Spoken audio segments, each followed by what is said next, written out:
cannot understand because we are not God.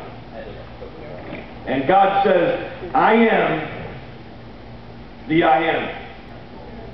I am the one who exists.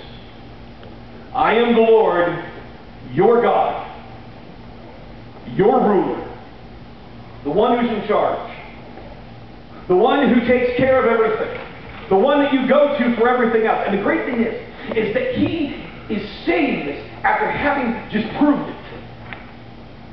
Okay? Last week we talked about the Red Sea, and that's a cool story. I love the Red Sea. Good story. When you think about the bloodshed, it's a little gross, but overall, it's the coolest story ever. You know, water parts, walk through dry ground.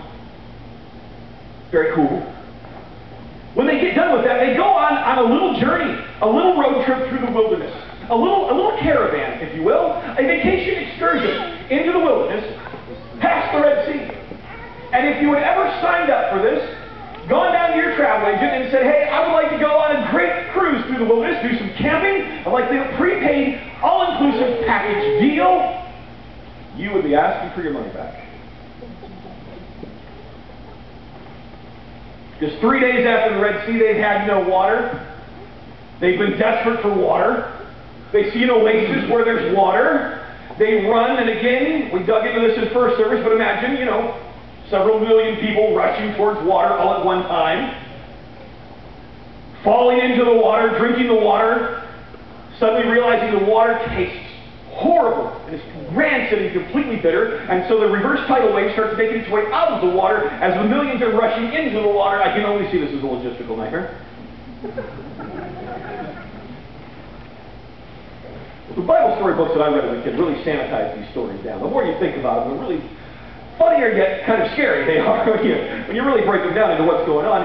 And God says to Moses, when people are upset, as they should be, you'd think, no water, desert, wilderness, good time to have water. God tells Moses, take this tree, take this wood and throw it in. And when he does, the water's good. What is it? It's a cross. You see, you live through mirages in your life. Every day you're looking for something. We look for something that seems like it's going to fulfill, and it never does. I don't care what it is. What that thing is, you have your eye on right now. When I have this, my family's going to come together. When I have this, my relationships are going to be united. When I have this, everything's going to be crystal clear. It never happens. Jesus, the cross of Christ, is the only way to true satisfaction. Amen. Amen. And then they go and they start getting hungry and they're kind of fed up and hey, try feeding several million people on a camping trip.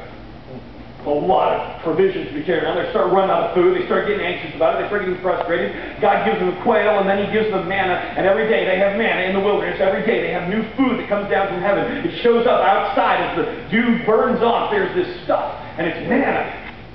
Read the description. Do something that looked like Jesus. It was Krispy Kreme donuts.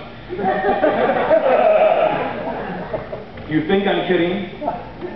It is true. It wasn't any good the next morning. Krispy Kremes are no good the next day.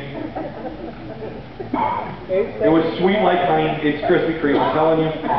It was white like coriander seed, tasted like honey wafers. It's obviously Krispy Kreme. So anyway, that appears every morning on the ground. See, some of you are humored and some of you are like, man, this guy is whack. He's right on the edge of blasphemy. God provides them the bread of life every day. Christ used this illustration in the New Testament saying, I'm it. I'm the bread that comes down from heaven. I'm there to provide every need that you have. In chapter 17, they come up and they're needing water again, and Moses strikes the rock, hits it, and water comes out because Christ was beaten for us. Our provision was from the stripes that were on His back. Then they go into battle with the Amalekites, and it's only as Moses lifts up his hands to God that they are protected. And when he's in a position of prayer, they succeed. My friends, prayer is essential for your life. Your existence is dependent upon your dependence upon God. Become bathed in prayer. Every phone call, every email, every conversation must be started with a quick prayer to God. Then Jethro, Moses' father-in-law, shows up and realizes the chaos in the place, puts some structure to it, and brings the people into community.